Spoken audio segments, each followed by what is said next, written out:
Assalamualaikum warahmatullahi wabarakatuh. Perkenalkan saya Nina dari UT Pekanbaru, ingin menjawab diskusi 6 pada mata kuliah komparatif pendidikan dasar di berbagai negara. Saya mencoba menjawab nomor 1, yaitu kontribusi seorang guru dalam mengatasi isu gender dalam lingkungan pendidikan dasar. Yang pertama, melakukan pendekatan pendidikan inklusif, ya. Pendekatan ini memfokuskan bahwa setiap anak, apapun latar belakang, kondisi, dan identitas gendernya, berhak belajar dengan aman dan diterima di sekolah. Langkah-langkah yang dilakukan seorang guru: 1. Pendekatan pendidikan inklusif. Guru menciptakan suasana kelas yang menghargai perbedaan, tidak menghakimi. Yang kedua, menyediakan ruang dialog terbuka. Anak bisa mengeksplorasikan diri tanpa takut diejek. Yang ketiga, sekolah menyusun aturan yang fleksibel terhadap seragam, nama panggilan, dan penggunaan fasilitas seperti toilet dengan tetap memperhatikan kenyamanan dan keamanan semua pihak. Yang kedua, melakukan pendekatan berbasis gender dan hak anak. Pendekatan ini menekankan bahwa semua anak berhak mendapatkan perlindungan dari diskriminasi. Yang kedua, guru tidak boleh memperkuat stereotip gender, misalnya anak laki-laki harus kuat, anak perempuan harus lembut. Yang ketiga, sekolah perlu menyediakan pelatihan kesadaran gender bagi guru agar lebih memahami keberagaman identitas. Yang keduanya, strategi konkret untuk mempromosikan kesetaraan gender di sekolah dasar.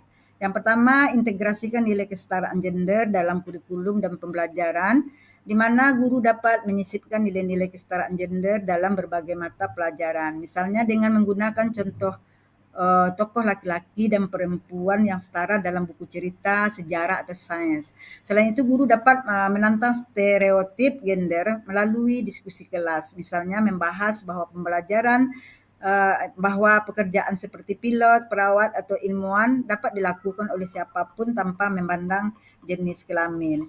Yang kedua, menciptakan budaya sekolah yang inklusif dan ramah anak, ramah perbedaan, di mana setiap siswa, termasuk anak dengan identitas gender beragam, merasa aman dan diterima. Guru dapat memfasilitasi kegiatan yang menumbuhkan empati dan saling menghargai, seperti role play, kemudian diskusi kelompok atau proyek kolaboratif yang mengangkat tema keberagaman sosial dan budaya.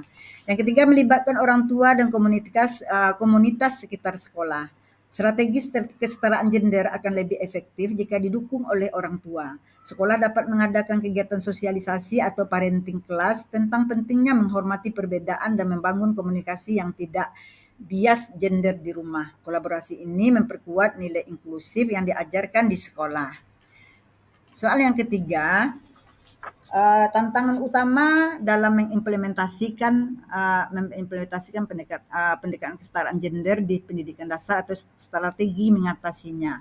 1.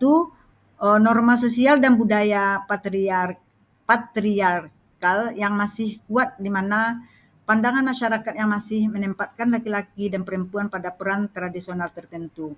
Banyak orang tua dan bahkan guru masih memegang stereotip bahwa laki-laki harus memimpin dan perempuan harus patuh. Hal ini membuat penerapan kesetaraan gender di sekolah sering dianggap bertentangan dengan nilai budaya. Yang kedua, keterbatasan sumber belajar yang berperspektif gender. Buku ajar dan bahan ajar sering masih bias gender. Tokoh perempuan jarang digambarkan sebagai pemimpin atau tokoh sains.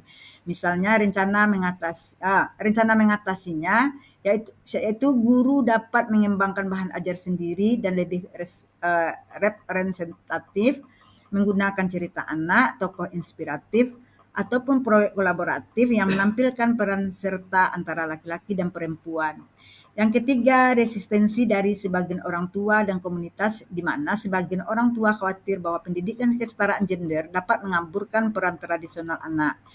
Jadi rencana mengatasinya, membangun dialog terbuka dan komunikasi empatik dengan orang tua, menjelaskan bahwa tujuan utama pendidikan gender adalah mengajarkan rasa hormat dan kemanusiaan, bukan mengubah identitas biologis atau nilai agama. Demikianlah jawaban diskusi, dan terima kasih.